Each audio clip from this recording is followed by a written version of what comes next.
दोस्तों नमस्कार, आदाब, सत श्री अकाल। द वायर के कार्यक्रम मीडिया बोल में आपका स्वागत है। हमारी मौजूदा सरकार इस मामले में बहुत सौभाग्यशाली या यूं कहें बहुत कामयाब मानी जाती है कि उसने बहुत जबरदस्त मीडिया समर्थन हासिल किया है। मीडिया में बहुत अनुकूल माहौल है, कवरेज है, लेकिन इसके बाद भी हम देखते हैं कि सरकार के जो प्रभावशाली लोग हैं, जो इसके संचालक हैं,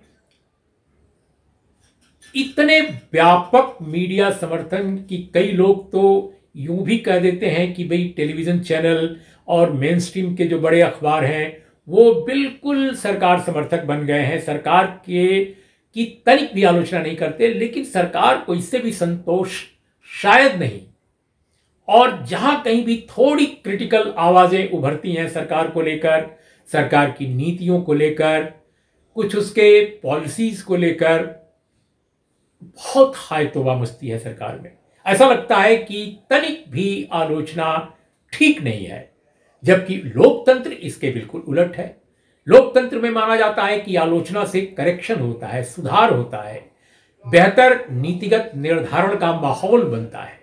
लेकिन हमारी जो मौजूदा सरकार है, ऐसा लगता है कि इसको सिरे से खारिज करती है, इस डिस्कोर्स को या इस नैरेटिव को, कि आलोचना लोकतंत्र में बहुत जरूरी कदम है। मैं इसलिए ये सब बातें आपके सामने दोस्तों कर रहा हूं क्योंकि हाल के दिनों में अखबारों में, देश के बड़े अखबारों में, ये केवल वेबसाइटों की बात नहीं है, ये इंडिपेंडेंट कहे जाने वाले मीडिया प्लेटफॉर्म्स की बात नहीं है, बड़े अखबारों में देश के खबरें छपी, लेख छपे कि कैसे सरकार के अंदर मंत्रियों का एक समूह काम कर रहा है और काफी समय से काम कर रहा है, जो संपादकों से, पत्रकारों से अपने समर्थन जो उनको करते हैं, ऐसे कुछ मीडिया नीति निर्धारकों से या यूं कहा जाए मीडिया पर्सन से वो बातचीत चलाते रहते हैं, संवाद करते रहते हैं। कभी बैठक करते हैं, कभी वर्चुअल में इंटरेक्शंस होते हैं, और उसकी रोशनी में वो नीतियां अपनी गढ़ते हैं कि कैसे उस मीडिया को भी अनुकूलित किया जाए या आइसोलेट किया जाए, या एक नया शब्द दिया है, एक मंत्री के हवाले शब्द आया है, मैं नहीं जानता कि वो कितना प्रामाणिक है, कि न्यूट्रलाइज किया जाए। अब ये न्यूट्रलाइज जो है एक सैन्य शब्दावली का एक टर्म है, लेकिन ये भी इस्तेमाल किया गया है। तो इंडिपेंडेंट कहे जाने वाले मीडिया, जो बहुत, जिसकी आवाज समझ लीजिए कि मीडिया अगर भारत का अगर देखा जाए तो उसकी बहुत एक छोटा सा कोना है, बहुत छोटा कॉर्नर है, जहां से क्रिटिकल आवाजें उभरती हैं सरकार को लेकर या असहमति की आवाजें उभरती हैं, लेकिन उस मीडिया को भी बर्दाश्त नहीं करना चाहती हमारी सरकार। और उसने इसके लिए उसकी नजर में जो अच्छे पत्रकार हैं, अपने पत्रकार हैं, मित्र पत्रकार हैं, उनके साथ उसने संवाद किया और आपस में भी डिस्कस किया होगा, जाहिर है, और एक फिर रिपोर्ट लाई। इस रिपोर्ट की चर्चा अखबारों में है, मीडिया में है, लेकिन मैं नहीं जानता कि इस पर सरकार की तरफ से या उस कथित जीओएम की तरफ से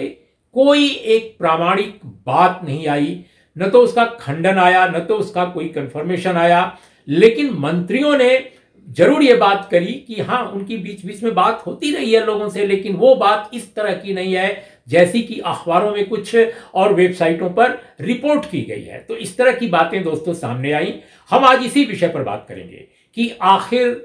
क्या वजह है कि सरकार को इतने व्यापक मीडिया समर्थन के बावजूद कि लोग टेलीविजन चैनलों को टीवी पूरम कहना शुरू कर दिए हैं। लोग कहते हैं कि ये बिल्कुल टीवी न्यूज के चैनल ना होकर बल्कि सरकार को आंख मूंद कर समर्थन करने वाले चैनल हैं। एक तरह से सरकार के एलाई या सरकार के सहयोगी बन गए हैं। कई बार तो लोग ये कहते हैं कि सरकार की जो सत्ताधारी पार्टी है, सरकार चला जो लोग रहे हैं, तो उनके कार्यकर्ताओं से भी ज्यादा मजबूती के साथ टेलीविजन चैनल मौजूदा सत्ताधारी लोगों के लिए कार्यकर्ता की तरह काम करते हैं, ये भी कहा जाता है। लेकिन इसके बाद भी आखिर क्या वजह है कि मीडिया को, सरकार को मीडिया के अंदर जो इंडिपेंडेंट प्लेटफॉर्म्स हैं उनको भी वो ऐसा लगता है कि बर्दाश्त नहीं कर पा रही है और उसके लिए बहुत सारे काम कर रही है, बहुत सारी नई नीतिगत प्रक्रिया अपनाई जा रही है। हम इसी विषय पर बात करेंगे। हमारे साथ दो खास मेहमान हैं। हमारे साथ आलोक जोशी हैं जो टेलीविजन चैनलों में संपादक रह चुके हैं, अखबारों में भी संपादक रहे हैं, और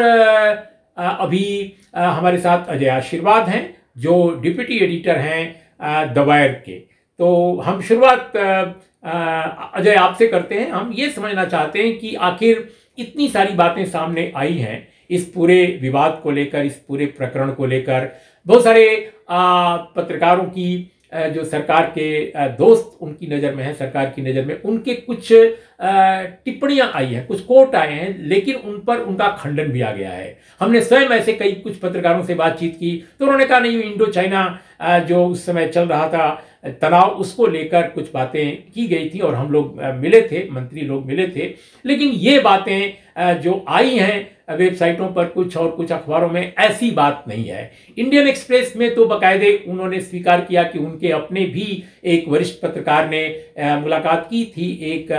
मंत्री समूह से या कुछ मंत्री लोगों से, लेकिन उसमें इस तरह की बात नहीं उन लोगों को बताई गई थी। बहरहाल हम ये आपसे समझना चाहते हैं कि इतनी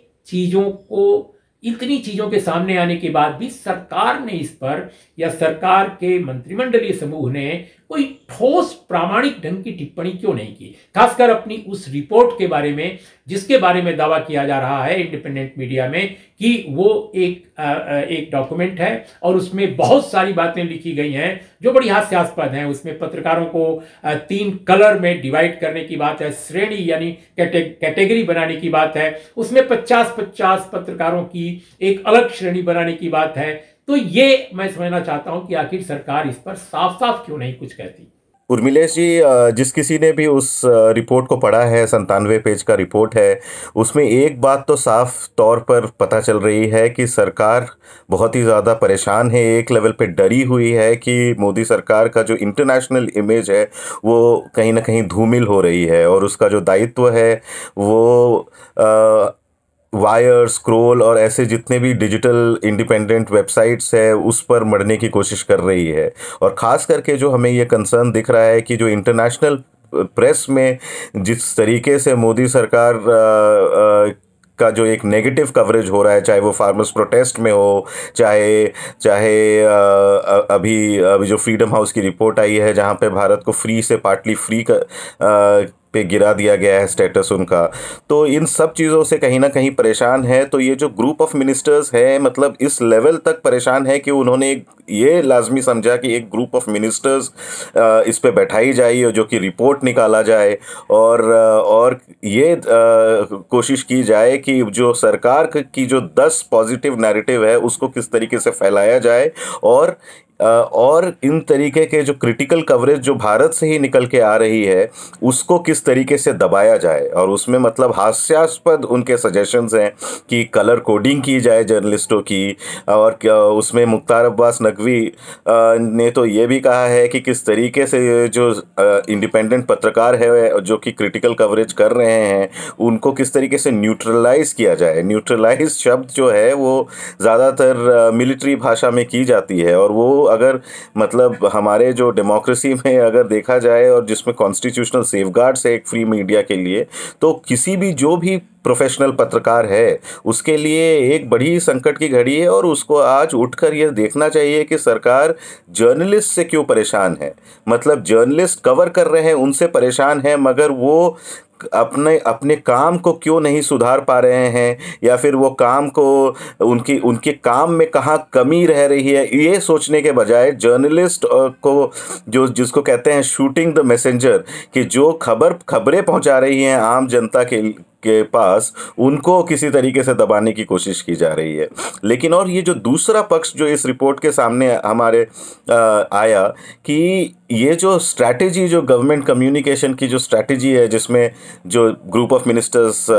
कैबिनेट मिनिस्टर्स है जिसमें 4 स्टेट मिनिस्टर्स है, टॉप लेवल के लोग हैं, वो देख रहे हैं ये जो मीडिया स्ट्रैटेजी बनाने में वो खुद पत्रकारों की ही मदद ले रहे हैं। और पत्रकारों की मदद, और पत्रकार भी वहाँ पर हैं जो कि अगर उस रिपोर्ट की मानी जाए तो पत्रकार खुद ही सजेस्ट कर रहे हैं कि किस तरीके से मीडिया जो इंडिपेंडेंट पत्रकारिता है उसको ख़त्म कर दी जाए और किस तरीके से उनको कंट्रोल किया जाए। तो कहीं ना कहीं ये सवाल जो है आज के मीडिया का जो रोल है, या फिर जो एक मीडिया का जिस तरीके से खुलेआम सरकार के प्रति समर्थन है, मतलब हम तो यही जानते थे जबकि पत्रकार हम जब बने तो यही जानते थे कि मीडिया और जर्नलिस्टों का जो अकाउंटेबिलिटी होता है वो लोगों के प्रति होता है, सरकार की तरफ नहीं। लेकिन जिस तरीके से रिपोर्ट में पता चल रहा है कि अलग अलग ग्रुप्स के जो पत्रकार हैं वो सरकार को खुद ही सजेशन दे रहे हैं कि किस तरीके से तो पत्रकारिता को ही दबाया जाए।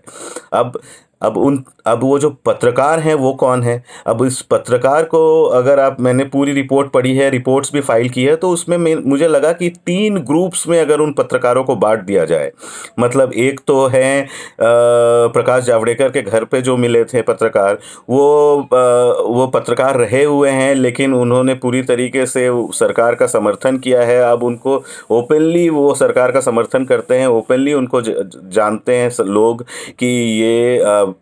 प्रो बीजेपी पत्रकार हैं, और उसमें से ज़्यादातर लोग जो हैं वो उच्च पदों में सरकार ने उनको प्लेस किया है, चाहे वो सूर्य प्रकाश हो जो CEO ऑफ प्रसार भारती थे, या फिर शशि शेखर वेम्पति हैं। ये लोग सब अलग अलग टाइम में मोदी सरकार द्वारा उच्च पदों में स्थापित किए गए हैं। और एक दूसरा जो स्मृति ईरानी के घर पे जो मिले हैं वो तो ओपनली वो पत्रकार भी नहीं है, बल्कि जब 2014 के बाद जो ये पूरा प्रोपेगेंडा वॉर जो चल रहा था, या प्रोपेगेंडा के जो एक अनलीश किया पूरा जो राइट विंग मशीनरी ने, उसके वो मतलब फुट सोल्जर्स हैं, आनंद रंगनाथन हुए या फिर नुपुर शर्मा हुई जो ऑप इंडिया जो कि खुलेआम फेक न्यूज़ छापता है और बिना वेरिफिकेशन और मिनिमम जो जर्नलिस्टिक रिक्वायरमेंट होती है उसका लिहाज किए बिना सरकार के समर्थन में आर्टिकल्स लिखता है। तो ऑप इंडिया इस तरीके के लोग हैं, तो इनको तो इनकी असलियत तो हम जानते ही थे। जो सरकारी जो पत्रकार हैं, जो पहले पत्रकार रहे हुए हैं लेकिन अब अपनी पत्रकारिता छोड़कर सरकारी पदों में बैठे हुए हैं, उनकी भी असलियत हम जानते हैं। लेकिन जो सबसे घबराने वाली जो बात है जो हुई वो है किरण रिजिजू के घर पे वो जो मीटिंग है, जहां पर 7 से 8 ऐसे पत्रकार हैं जो अभी भी प्रोफेशनल पत्रकार है, पत्रकारिता की दुनिया में उनको इंडिपेंडेंट पत्रकार के तरीके से जाना जाता है। तो ये सबसे बड़ा जो है उनका वहाँ पर प्रेजेंट होना, और उनको सरकार ने कोट किया है कि वो किस तरीके से नैरेटिव जो सरकारी नैरेटिव है वो आगे बढ़ा सके, कि सरकारी जो नैरेटिव है उसको किस तरीके से आगे ले जा सके, और कैसे 75% से भी ज़्यादा उन्होंने ये कहा है कि जो मीडिया है वो सब मोदी के समर्थक हैं। तो ये इंडिपेंडेंट पत्रकार जो अगर अपना वो जो सामने का जो कवर है वो हटाकर अगर सरकार को ये सजेशन दे रहे हैं कि मीडिया को किस तरीके से कंट्रोल किया जाए, तो ये बहुत घबराने वाली बात है। और आलोक जी, मैं ये अपने दर्शकों और श्रोताओं के लिए भी समझना चाहता हूं कि जब इतना बड़ा मीडिया समर्थन इस सरकार को है, जो मैं समझता हूं कि आज़ाद भारत में शुरू के दौर में नेहरू जी की सरकार को शायद जरूर एक बड़ा मीडिया समर्थन था, लेकिन बाद की सरकारों को ऐसा नहीं था, और बाद की सरकारों में किसी सरकार ने शायद इतना जबरदस्त मीडिया मैनेजमेंट किया भी नहीं था। तो इतने मैसिव मीडिया समर्थन के बावजूद जो अभी जो प्रक्रियाएं चल रही हैं उसमें जैसे डिजिटल प्लेटफॉर्म्स को रेगुलेट करने के लिए जो एथिक्स कोड आया सामने रूल के तौर पे एक लाया गया है, क्या हम माने कि ये जो इंटरेक्शन इतने समय से चल रहा था, क्योंकि हिंदुस्तान टाइम्स में काफ़ी पहले पिछले साल 2020 के दिसंबर महीने में ही एक रिपोर्ट आई थी, फिर इसके बाद कैरवैन ने अभी छापा, फिर और वेबसाइट्स ने भी छापा। तो ये जो प्रक्रिया पूरी चल रही थी, जो जाहिर है काफ़ी समय से चल रही है, हम क्या माने कि इसी प्रक्रिया की देन है ये जो सारी चीज़ें आ रही हैं, एथिक्स कोड वगैरह रेगुलेट करने की जो नियमावली आ रही है? देखिए उर्मिलेश जी, बिल्कुल सीधा रिश्ता है जो सरकार के मंत्रियों और ये जो कथित मित्रों पत्रकारों का संवाद है, और ये जो सरकारी रिपोर्ट आई है, और जो हाल में डिजिटल मीडिया एक्सेस कोड जो जारी किया गया है, इन दोनों के बीच बिल्कुल सीधा संबंध है। ये तो साफ साफ दिख रहा है कि सरकार काफ़ी समय से, पिछले कुछ समय से, जब से सरकार के खिलाफ आंदोलन खड़े होने शुरू हुए हैं, जब से सरकार के सवालों के कामों पर जो विपक्षी सवाल उठाते थे, या जो ट्रेडिशनल आलोचक आप जिन्हें कहें, जो तटस्थ पत्रकार हैं, जो वर्षों से सवाल उठा रहे हैं हर निजाम के खिलाफ, वो तो सवाल उठाते ही थे। सरकार की समस्या वहाँ शुरू हुई है जहाँ तमाम ऐसे लोग जो सरकार के साथ खड़े थे, सामान्य जनता में, पत्रकारों में नहीं, वो लोग भी अब उन सवालों पे हाँ हाँ करने लगे हैं कि हाँ, ये सवाल तो ठीक लग रहा है, सरकार को इसका जवाब देना चाहिए। ये किस्सा शाहीन बाग के मामले में भी हुआ है कुछ हद तक। उसके बाद जब तबलीगी जमात को जिस अंदाज में पेंट किया गया इस देश में, वहाँ ये सवाल उठा कि भाई सरकार इन लोगों को काबू क्यों नहीं करती है जो लोग इस तरह की बात करते हैं।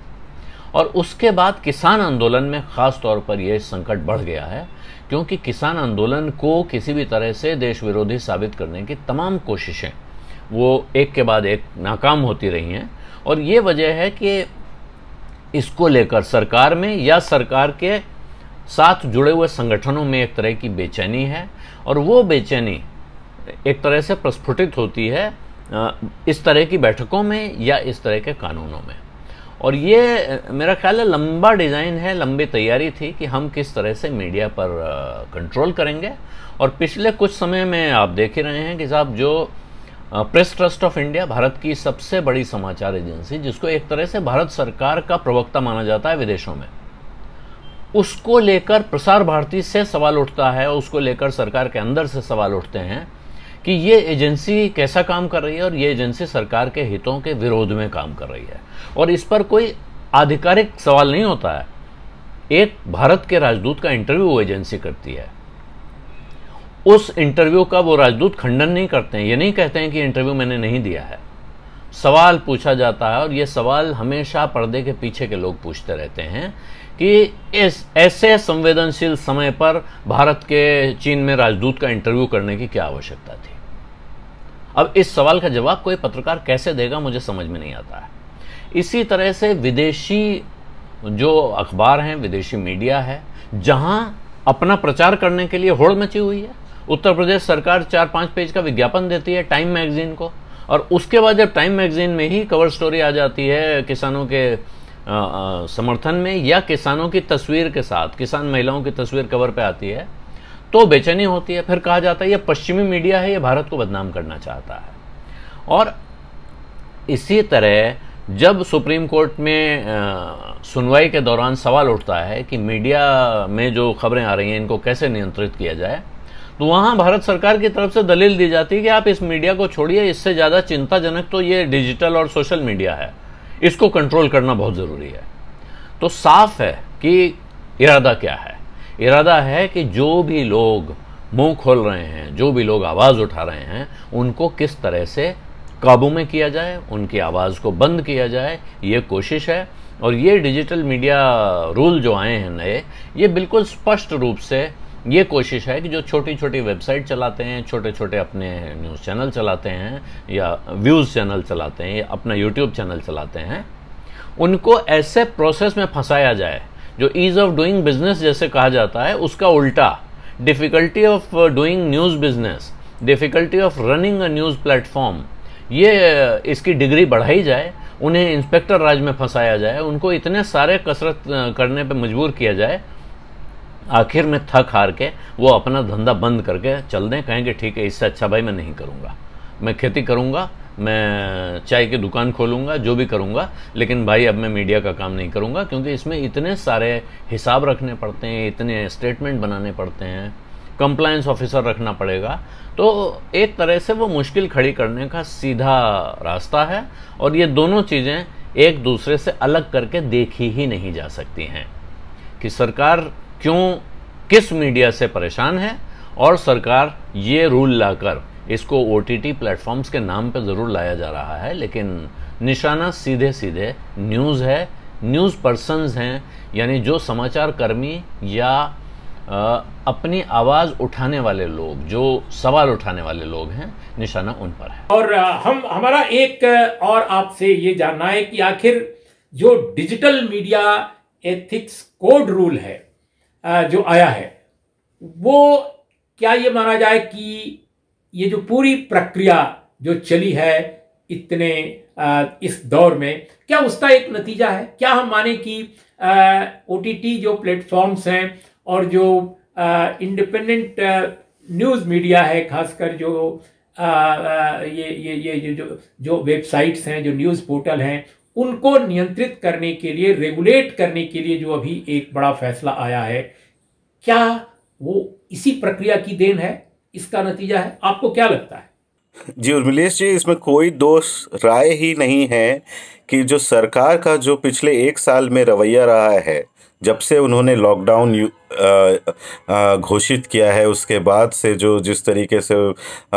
पलायन मजदूरों का जिस तरीके से जितना क्राइसिस हुआ, जो संकट उन पे आन पड़ी, इतने सारे जॉब लॉसेस हुए, इकोनॉमी को इतना बड़ा धक्का पहुंचा, और उसके बाद कि जिस तरीके से सरकार ने एक हैंडल किया इस पूरे लॉकडाउन के क्राइसिस को, उसमें सरकार को नेगेटिव प्रेस बहुत मिला है। और जब ये लॉकडाउन ख़त्म ही हो रहा था तभी फार्मर्स मूवमेंट आ गए। तो इसी मुझे लगता है कहीं ना कहीं कि ये जो सारे IT रूल्स हैं, या जो इस तरीके से ग्रुप ऑफ मिनिस्टर्स की जो रिपोर्ट है कि मीडिया में क्रिटिकल कवरेज किस तरीके से ख़त्म की जाए और इंटरनेशनली अपना इमेज किस तरीके से बढ़ाया जाए, इसको लेकर सरकार कहीं ना कहीं डरी हुई है, और इसीलिए बड़े ही संगठित होने की कोशिश कर रही है कि किसी तरीके से मीडिया को दबाया जाए। अब आप IT रूल्स को ही देख लीजिए कि ये IT रूल्स में डिजिटल कंटेंट को हटाने का अनप्रेसिडेंटेड जो इमरजेंसी पावर्स है, इंफॉर्मेशन एंड ब्रॉडकास्टिंग मिनिस्ट्री ने अपने हाथ पे ले ली है। और किस आधार पे ली है कि अगर किसी इंसान को हमारे किसी स्टोरी से दिक्कत है तो वो कंप्लेन कर सकता है। हमारे लिए कॉस्टली अफेयर इसलिए हो जाएगा क्योंकि जो ज़्यादातर हम जानते हैं कि इंडिपेंडेंट मीडिया किस तरीके से बहुत ही लीन और फंडिंग में चलती है, रीडर्स डोनेशन से चलते हैं ज़्यादातर, और उनके लिए उनको ग्रीवेंस रिड्रेसल एक ऑफिसर रखना होगा जिनको 15 दिन के अंदर ये सारे ये ग्रीवेंस को एड्रेस करना होगा। और वहाँ पर भी अगर वो इंसान सेटिस्फाइड नहीं हुआ तो एक और लेयर बनाया है, एक बॉडी, और वहाँ पर भी नहीं हुआ तो इमरजेंसी पावर्स मिल जाते हैं इंफॉर्मेशन एंड ब्रॉडकास्टिंग मिनिस्ट्री को कि वो हमारे न्यूज़ कंटेंट को हमें बिना सुने, हमें बिना हियरिंग दिए हुए उसको कभी भी हटा दिया जा सकता है। ये सिर्फ न्यूज़ कंटेंट के लिए नहीं, OTT प्लेटफॉर्म्स के लिए भी लागू है। लेकिन इस तरीके से जो हमारे जो फ्री मीडिया का जो भी कॉन्स्टिट्यूशनल सेफगार्ड है वो पूरी तरीके से ख़त्म हो जाता है। अब आप इसको डेमोक्रेटिक स्टेट में किस तरीके से जस्टिफाई करेंगे, ये तो गवर्नमेंट खुद समझती है कि क्या करेंगी, लेकिन उनका ये कहना है कि फेक नैरेटिव्स को ख़त्म करना है। अब वो फेक या फॉल्स नैरेटिव्स को कौन डिफाइन करेगा? सरकार करेगी। और जिस तरीके से हमने ग्रुप ऑफ मिनिस्टर्स का रिपोर्ट देखा कि वो 10 पॉजिटिव नैरेटिव को ही आगे ले जाना चाहती है, इस तरीके से तो लोगों के पास असली इन्फॉर्मेशन ही नहीं जाएगा, चाहे अच्छा हो या चाहे बुरा हो। पत्रकार की जो स्वाधीनता है उसके पास ये पावर होती है, उसके पास ये राइट्स होते हैं कि वो एक सरकारी पॉलिसी को, उनके प्रोज और कॉन्स को देखकर एक रिपोर्ट लिख पाए। लेकिन अगर सरकार के पास ही पावर ये आ जाती है कि हम नेगेटिव कंटेंट को हटा देंगे, तो ये किस तरीके का प्रजातंत्र हुआ? और दूसरी बात ये है कि इस तरीके के आजकल का जो माहौल है, राजनीतिक माहौल, तो अगर अब डिजिटल मीडिया जो 20 या 25 लोगों के साथ काम करते हैं वो क्या ग्रीवेंस रिड्रेसल ही करते रह जाए? हमने देखा तांडव में किस तरीके से केस हुआ। अब अगर आप मान लीजिए वायर जैसे या स्क्रोल जैसे इस तरीके से, मतलब एक संगठित तरीके से अगर कोई पॉलिटिकल पार्टी ग्रीवेंस उठाना चाहती है क्योंकि हमने उनके खिलाफ लिखा है कुछ, तो वो संगठित तरीके से दिन में 40 लाख या 1 लाख ग्रीवेंस ला सकती है जिनको हमें एड्रेस करना होगा। अब हमारा यही काम रह गया है। आप ऑलरेडी इस हमारे लीगल सिस्टम में हम ये प्रावधान है कि अगर किसी को परेशानी है तो वो कोर्ट में जा सकता है हमारे खिलाफ ऑलरेडी कुछ डेफेमेशन केस चल रहे हैं, जैसा कि आप जानते हैं वायर में, तो ये लड़ेंगे। लेकिन एग्जीक्यूटिव को पूरा पावर दे देना, तो ये तो बल्कि है कि जो भी सत्य के आधार पर पत्रकारिता कर रहा है उसको फंसा के रखना, हमेशा उसको हैरास करना। और अभी तक तो ये चल रहा था, अब सरकार ने अपने आप को ये पावर आवंटित कर लिया है कि अब हम तुम्हें हटा भी दे सकते हैं। साथ में आप देखिए कि अब ये भी हो गया है कि OCI, कल रूल पास जो हुआ कि अगर आप OCI कार्ड के साथ हैं और तो आपको सरकार से परमिशन लेना होगा कि आप यहाँ पर जर्नलिस्टिक एक्टिविटी कर सकते हैं या नहीं कर सकते हैं। तो सीधे तौर पर जर्नलिस्टों को एक ये मोदी सरकार के द्वारा एक एंटी नेशनल फोर्स की तरीके से देखा जा रहा है, जबकि ये हर जगह, हर मैच्योर डेमोक्रेसी में ये बात तो स्थापित है कि जर्नलिज्म डेमोक्रेसी को और ज़्यादा स्ट्रांग बनाता है, वीकन नहीं करता है। मगर जाहिर बात है कि यहाँ पर जो हमारी मोदी की सरकार है वो इस बात से अग्री नहीं करते हैं और उनको लगता है कि उनके खिलाफ जो नेगेटिव कवरेज है तो वो डेमोक्रेसी को स्ट्रेंथन नहीं करता है। इसको सरकार बहुत पॉजिटिवली भी ले सकती है कि अगर कोई क्रिटिकल कवरेज हो रहा है तो सरकार का ये दायित्व है कि क्रिटिकल कवरेज की वजह के पॉइंट्स को देखा जाए और खुद में सुधार लाए। लेकिन यहाँ पर उस तरीके की कोई भी मनोकामना सरकार की तरफ से नहीं दिख रही है। और ये IT रूल्स, OCI कार्ड वाला जो रूल है, GOM के रिपोर्ट सीधा तौर पर दिखाता है कि सरकार किसी न किसी तरीके से जो थोड़े बहुत भी जो स्वाधीन मीडिया रह गया है, जो कि रीडर्स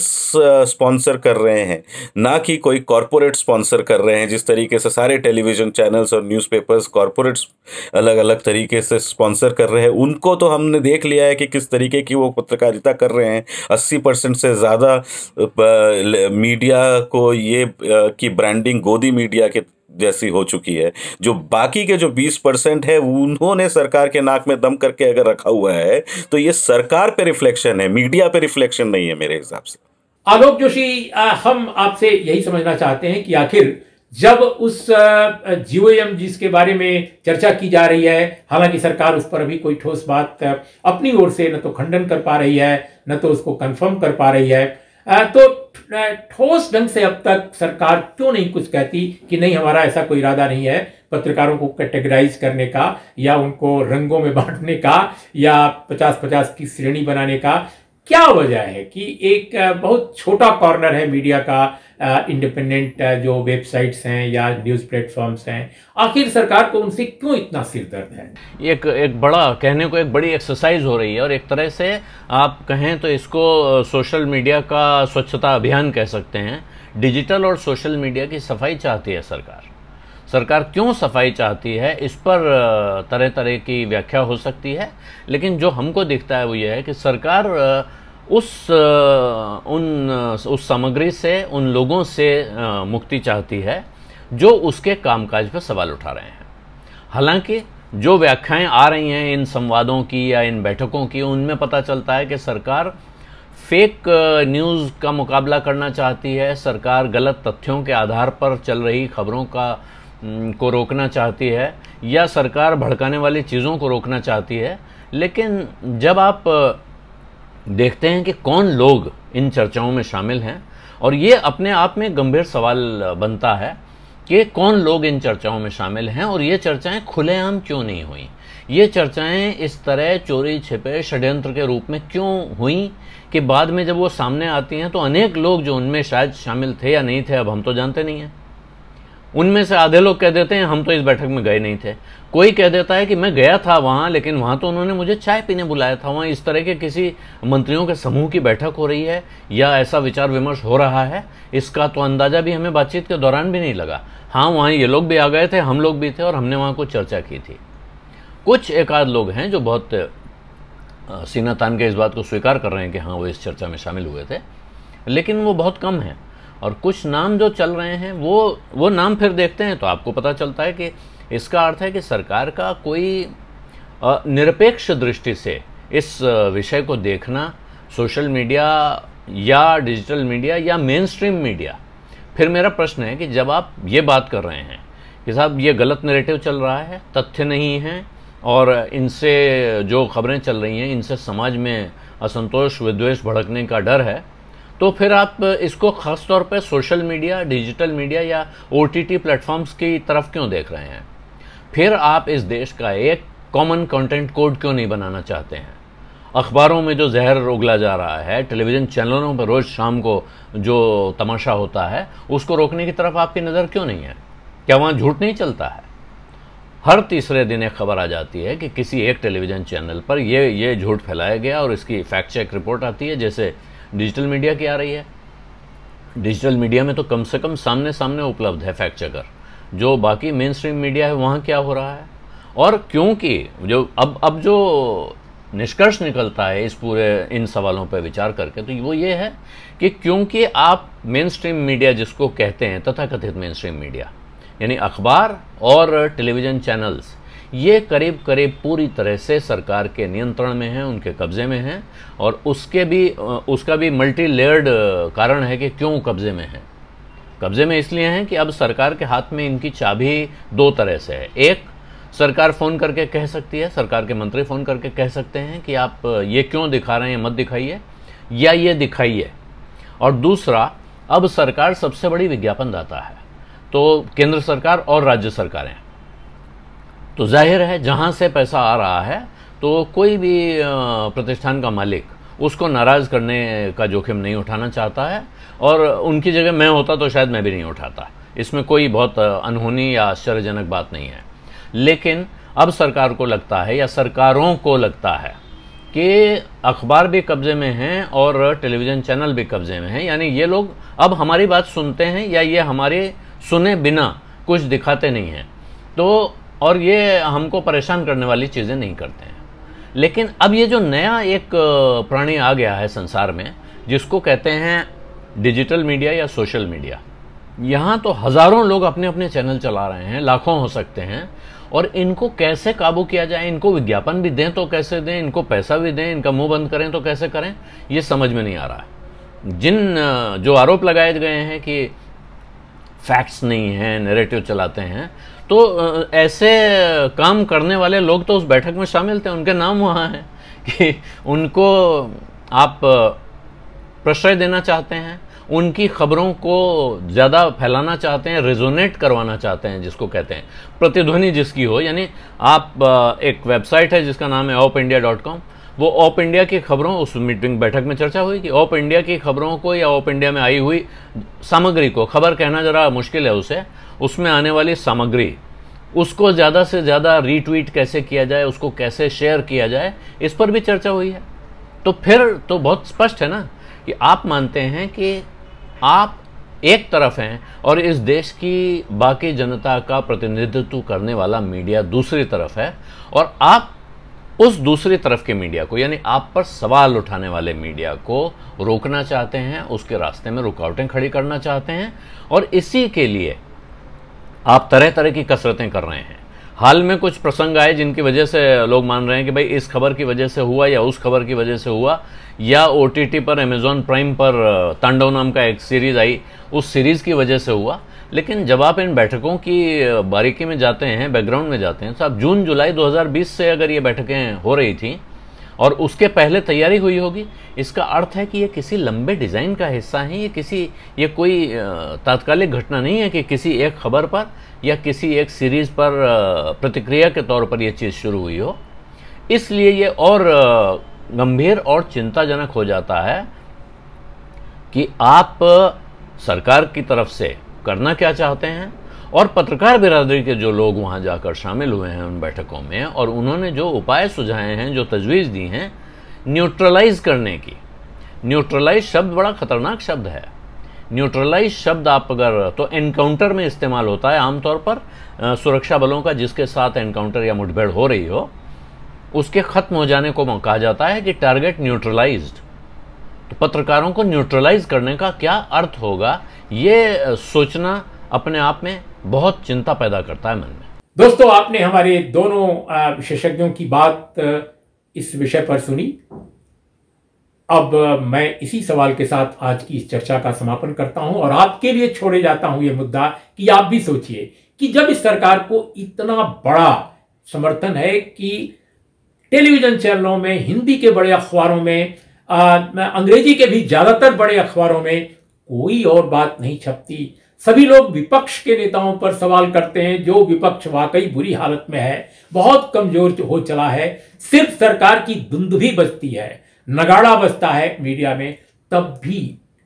कुछ लाख या कुछ हजार जिनके पाठक वर्ग है, ऐसी वेबसाइटों के पीछे सरकार क्यों पड़ी है? क्यों वो इंडिपेंडेंट मीडिया प्लेटफॉर्म्स जो न अखबार छापते हैं, न टेलीविजन चलाते हैं, सिर्फ न्यूज वेबसाइट चलाते हैं, कुछ पोर्टल्स चलाते हैं, यूट्यूब पर कुछ बातें कहते हैं जैसे हम आपसे अभी कह रहे हैं, आखिर इनसे सरकार को क्या परेशानी है कि इनका भी कान मरोड़ने या इनको भी इनकी आवाज को बंद करने में इतनी शिद्दत से सरकार लगी हुई है? नमस्कार, आदाब, सत श्री अकाल।